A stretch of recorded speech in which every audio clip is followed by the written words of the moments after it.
4.7 재보선 선거에서 참패한 여당이 규제 일변도의 부동산 정책의 변화를 모색하고 있습니다. 선거 패배의 첫 번째 원인을 부동산 정책에 대한 불만이라고 분석하기 때문이죠. 당 정청이 지난 주말 고위 협의회를 가진 데 이어서 또 당 내에 부동산 특위가 구성됐습니다. 그리고 처음 수술대 위에 올려놓은 것이 바로 종부세입니다. 종부세 부과 기준을 집값 상위 2% 이내로 축소하는 방안이 유력하게 논의되고 있습니다. 오늘 이슈 분석에서는 한양대 이창무 교수와 함께 현재 당정청을 중심으로 논의되고 있는 부동산 정책 완화 방향에 대해서 짚어보는 시간 갖도록 하겠습니다. 안녕하십니까? 네, 반갑습니다. 네. 자, 우선 선거 이후에 계속해서 얘기가 되고 있는 것이 부동산 관련된 이슈가 되겠습니다. 특히 이제 완화에 초점을 두고 계속해서 여든 야든 지자체든 정부든 경쟁적으로 얘기를 쏟아내고 있는 그런 분위기인데 최근 부동산 정책 완화에 대해서 어떻게 보고 계십니까? 그래서 이번 선거를 통해서 그동안 좀 인지를 하지 못하고 있던 그런 그 민심들이 굉장히 확실하게 드러난 것 같아요. 네. 그래서 그 선거 다음 날인가 라디오 방송에서 한 전 여당 의원이 한 얘기가 결국은 정답이 아닐까 생각을 하는데, 네. 그러니까 집을 가진 사람은 세금 때문에 힘들고 집을 산 사람들은 대출 규제 때문에 허탈하고 그다음에 세입자들은 전셋값이 올라서 너무 가슴 아프고 모두가 지금 열받았다라는 거죠. 네. 그래서 이제 그런 결과가 이번 재보선의 그런 민심이 아닐까라고 생각을 하고 이제 그런 민심에 대한 부분을 인지를 하고 이번 정부에서 부동산 시장의 규제 완화에 대한 부분에 좀 가능성이 있는 부분을 찾고 있는 그런 상황이 아닌가 생각을 합니다. 네. 최근에 이 부동산 정책과 관련해서 논란이 됐던 부분들을 하나씩 짚어보겠습니다.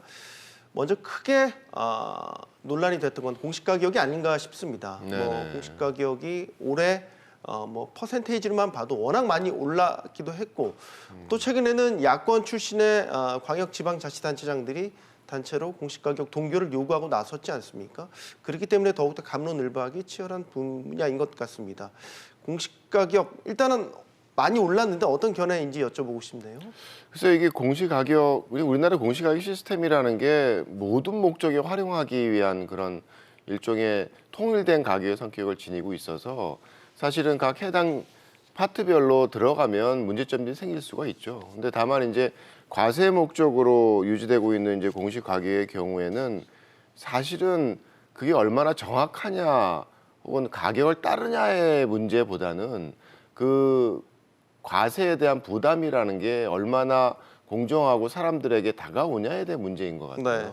그러니까 이게 두 가지가 사실 논란이 나뉘어져 있는데 섞여 있죠, 사실은. 그러니까 이게 과세에 대한 부담이라는 게 너무 빨리 증가했다라는 게 이제 사람들이 느끼는 부분인데 공정에 대한 부분은 시세를 쫓아가는 게 공정하다는 또 어떻게 보면 좀 잘못된 또 인식들이 있을 수도 있을 것 같아요. 네. 그러니까 어젠가 부총리 얘기를 들어보면 시세를 쫓아가지 않는 것이 공정하지 않다라는 그런 얘기를 한다라는 게 어떻게 보면 세금을 내는 입장에서 어떤 부담을 가지고 공정성을 얘기해야지 공시 가격에 대한 기준에 대한 과표라서 사실은 수단에 불과하거든요. 그러니까 적지 않은 나라나 지자체에서 시세의 100%를 과표로 삼는 나라는 많지 않습니다. 네. 그러니까 시세가 있다 그러면 거기에 한 50%의 정도를 과표로 삼아서 거기에 대한 세율을 가지고서 세금의 부담을 조정하는 그런 구도를 기본적으로 갖고 있죠. 버퍼를 갖고 있는데 최근에 벌어진 상황을 보게 되면 시장 가격을 쫓아가야 된다는 무리한 그런 요구 때문에 네. 그 결과로 사람들의 세금 부담이 급격하게 늘었다는 게 지금 나타나고 있는 문제점 중에 가장 근원이 되겠죠. 네. 신임 국토부 장관도 임명이 됐습니다. 인사청문회 준비 중인데 역시 공시가격이 정책 승계를 하는 데 있어서 큰 부담이 될 것 같아요. 그렇죠. 예. 이 지금 상황에서 공시가격에 대한 논란이라는 게 어떻게 흘러갈지라는 게 사실 중요한 어떤 방향성을 잡을 수 있는 부분인 것 같고요. 특히나 이제 지자체와 중앙 정부의 관계 속에서 사실은 장기적으로 보게 되면 이 중앙 정부에서 공시가격과 같은 과표를 일괄적으로 관리해야 되느냐에 대한 또 기본적인 질문이 있을 수가 있습니다. 네. 그런 측면에서 뭐 단독주택이라든가 비아파트에 대한 개별 공시 가격은 지자체에서 그 산정하는 그런 구도가 있음에도 불구하고 아파트 같은 경우에는 중앙정부에서 부동산에서 일괄적으로 하죠. 그래서 네. 사실은 뭐 어떤 게 맞느냐에 대한 그런 좀 의문이 있을 수가 있는 상황이라고 봐요. 이제 그런 네. 시점에서 올해 산정된 공시 가격을 바꿔야 되느냐 문제는 여러 가지 논란이 있을 수가 있지만 앞으로 공시 가격에 대한 산정의 주체를 어떻게 가져가냐에 대한 부분은 분명히 좀 논란이 필요한 그런 이슈라고 생각을 합니다. 네. 어떻게 보면 재산세의 어떤 기준이 되는 공시 가격 같은 경우에는 그 지자체의 어떤 특이한 나름대로 특성이라는 게 반영될 필요성이 사실 있다고 보거든요. 왜냐하면 재산세 자체가 지방 공공재 제공에 대한 대가로 사실은 징수가 되는 특성을 기본적으로 갖고 있기 때문에 네. 다만 우리나라는 그게 종부세라는 국세의 어떤 성격을 함께 얹어가지고 가기 때문에 중앙 정부에 대한 어떤 입김이 굉장히 강한 구도로 가지만 해외 뭐 대부분의 나라에서 재산세에 대한 기준은 지자체에서 결정하는 그런 구도를 갖고 있어서 네. 우리나라도 장기적인 그런 방향으로 가야 된다고 생각을 합니다. 그러면 지금 야권 출신 광역단체장들이 주장하는 공동주택 공시가격 산정에 있어서 지자체 권한을 달라라고 요구하는 게 일정 부분 뭐 맞다고 보시는 거예요? 장기적으로는 그렇고요. 네. 단기적인 측면에서는 이번 공시가격 인상과 여러 가지 세율 인상에 대한 부분이 한꺼번에 겹쳐져서 네. 결국은 세금을 내는 사람의 부담이 급격하게 증가했다라는 현실에 대한 반응을 어떻게 하느냐의 문제겠죠. 네. 그래서 이제 그 부분에 대해서 정말 뭐 이번 지자체가 요번 올해의 어떤 공시가격 산정을 자기 입김대로 바꾸겠다라는 생각은 아닌 것 같고 뭔가 과세에 대한 부담을 줄일 수 있는 선택들을 해 주십사 하는 그런 나름대로의 제스처가 아닌가 저는 생각을 합니다. 알겠습니다. 뭐 연결되는 내용인데요. 최근 더 뜨거운 감자는 사실 종부세가 아닌가 싶습니다. 지난 주말부터 논의가 본격적으로 이루어지는 그런 분위기예요. 일단 종부세 대상을 축소하자는 데 의견이 모아지고 있는 것 같습니다. 어떻게 보십니까? 그래서 종부세가 갖고 있는 성격이 재산세라는 일반적인 지자체에서 지방 공공재 어떤 대가로 징수하는 그런 성격이 아니라 우리나라는 부유세 성격을 기본적으로 갖고 있거든요. 네. 그래서 부유세 대상을 얼마나 가져가야 되느냐에 대한 문제는 뭐 적지 않은 논란이 있었죠. 근데 많은 사람들이 숫자로 삼고 있는 게 한 1% 정도 수준이라고 얘기를 하니까. 네. 근데 초기에 종부세를 부과했을 때 대상자가 한 0.5% 정도였다고 제가 알고 있어요. 근데 지금은 거의 뭐 3% 수준까지 올라갔으니까 3.8% 정도라고 아, 하더군요. 그래요? 최신 숫자를 보니까. 4% 가까운 수준이네요. 네. 그러면 이게 뭐 가솔들까지 뭐 따지고 뭐 이러면 실제로 종부세 영향을 받는 그룹도 상당히 큰 비중을 차지하겠죠. 그런 측면에서 종부세 대상을 부유세 개념에서 좀 특정 그 뭐 소득이 많거나 자산이 많은 계층에게 좀 집중시킨다라는 구도에서 네. 다시 2%로 뭐 줄이는 구도는 나쁘지는 않은 선택이라고 생각을 합니다. 다만 종부세가 정말 합리적인 과세이냐에 대한 부분은 또 다른 이슈이긴 하지만 지금 시점에서 이제 뭐 과세에 대한 부담을 조금 더 합리적으로 조정할 수 있는 그런 방향성을 생각한다 그러면 뭐 나쁘지 않은 선택이라고 생각을 합니다. 그런데 이게 이제 여당 당 정을 중심으로 이제 개편 논의가 이루어지고 있는데 불과 지난해까지만 하더라도 집값 많이 올랐으니까 종부세 더 내는 거 당연하다. 사실 당위성이 더 강조됐던 게 불과 수개월 전이었기 때문에 수개월 사이에 이렇게 입장이 선회한다는 것도 뭐 사실 의아하게 받아들여지는 뭐 부분이 정치적인 있습니다. 부분이겠죠. 이번 뭐 선거의 결과에 대한 어떤 반응일 수도 있을 거고 네. 다만 이제 어떤 나라에서든 재산세 과세에 대한 부분은 굉장히 급격하게 조정하는 걸 꺼려요.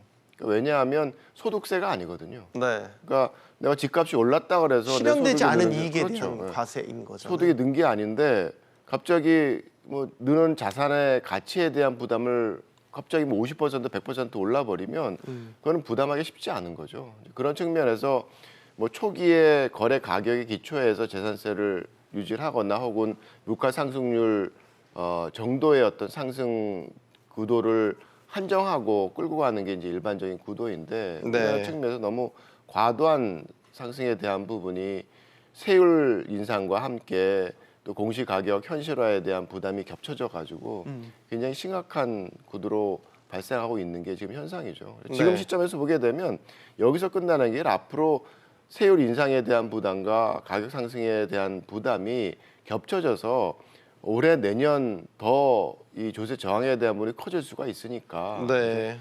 그런 부분에 대한 선제 조치로서의 의미도 있을 것 같습니다. 그 민주당 정청래 의원은 양도소득세 완화하자는 내용의 법안을 마련 중이다 이런 얘기도 했어요. 이주택자에 대해서 말이죠. 이주택자면 다주택자인데 이주택자가 예를 들어 집을 판다고 하면 뭐 1주택자가 되니까 거기에 대한 양도세는 좀 완화해줘야 되는 것 아니냐. 그러니까 종부세에서 한 발 더 나간 것 같은 느낌도 듭니다. 양도세도 완화된다. 불과 이제 몇 달 후 6월부터였던 거예요. 그 양도소득세도 10%포인트 중과가 되는 시행 시점이 다가오고 있는 이런 와중인데 그것도 일정 부분의 어떤 변화가 지금 감지가 되고 있는 것 같습니다. 그렇죠. 양도소득세도 이제 작년에 70대책인가요? 거기서 종부세 상한을 6%, 뭐 취득세 상한을 20%, 그다음에 양도소득세 상한을 75% 올려서 어떻게 보면 극강의 종합 세트를 만들어놨죠. 네. 다른 데 찾을 수 없는 수준이기 때문에 언젠가 문제가 터질 수 있는 상황이었다고 이제 생각을 합니다. 근데 양도세에 대한 부분도 사실은 거래세 성격을 기본적으로 갖고 있어서 지나치게 과도하게 부과하면 시장의 거래가 원활하게 이루어지지 않기 때문에 네. 굉장히 비효율적인 문제를 발생을 시켜요. 그리고 또 최근에 있어서의 어떤 가격 조정을 기대한다 그러면 누군가가 매물을 내놔야지 가격이 안정이 되는데 이 양도소득세에 대한 부담이 커지면 시장의 동결 효과를 발생을 시키죠. 그래서 시장 안정 효과를 사실은 이룰 수 없는 이제 구도이기 때문에 단기적인 관점에서 본다 그러면 가격 안정에 대한 어떤 트리거링을 하는 그런 역할을 이주택자에 대한 양도소득세 완화가 그 영향을 미칠 거라고 생각을 하고요. 장기적으로 본다 그러면 시장의 동결 효과를 완화를 해서 원활한 거래를 통해서 효율적인 시장을 만들어간다는 좀 장기적인 그런 목표도 달성할 수 있는 방향성이라고 생각을 하고 더 나아가서는 사실은 다주택자에게 여러 가지 과세 부담을 키운다는 것 자체가 글쎄요 마음은 편할 수 있을지 모르지만 결국 그 부담이라는 게 뭐 세입자나 서민층에게 조세 전가로 전가가 되거든요. 이제 그런 측면에서 봤을 때 좀 더 장기적인 그 과세 제도의 합리화의 어떤 한 그 방향성으로서 좀 나쁘진 않다고 봅니다. 지금 이제 앞서 대출 규제 완화 논의도 본격화되고 있고 뭐 각종 세부 부담 완화 방안도 선거 이후에 이게 일어나는 이제 물밀듯이 일어나고 있는 변화들이거든요. 타이밍상 어떻습니까? 어떻게 보십니까? 전문가로서 좀 늦은 것 아닙니까? 좀 뒷북 정책이라는 뒷북 뭐 대응이라는 이제 비판도 있어서요. 질문을 마지막으로 드리겠습니다. 그동안 뭐 이 아까 얘기했던 70대책과 같은 그런 극강의 종합 세트라는 게 그 결과에 대해서 별 느낌 없이 막 강화를 해왔던 것 같아요. 네. 근데 이제는 그 정한 숫자들의 어떤 부작용들이 막 드러나고 있는 상황이거든요. 그런 측면에서 가지 않아야 될 길을 지나치게 간 지금 상황에서 뭔가 되돌아야 되는 그런 시기인 거고 뭐 빨리 왔다기보다는 그런 극단적인 방향으로 가지 않았던 게 더 나았을 수도 있겠죠. 그래서 지금은 시장을 정상화하고 좀 더 합리적인 구도에서 지속 가능한 과세 제도를 만들어가는 어떤 시발점이라고 생각을 하면 될 것 같습니다. 네. 제가 여러 이야기를 나눠봤지만 어쨌든 지금 선거 이후에 본격적으로 부동산 대책, 지금까지 나왔던 부분들에 대한 궤도 수정이 이루어지는 그런 과정 중에 있습니다. 계속해서 지켜보셔야 될 것 같습니다. 자, 오늘 10개 듣겠습니다. 한양대 이창무 교수와 이야기 나눠봤습니다. 감사합니다. 네, 수고하셨습니다.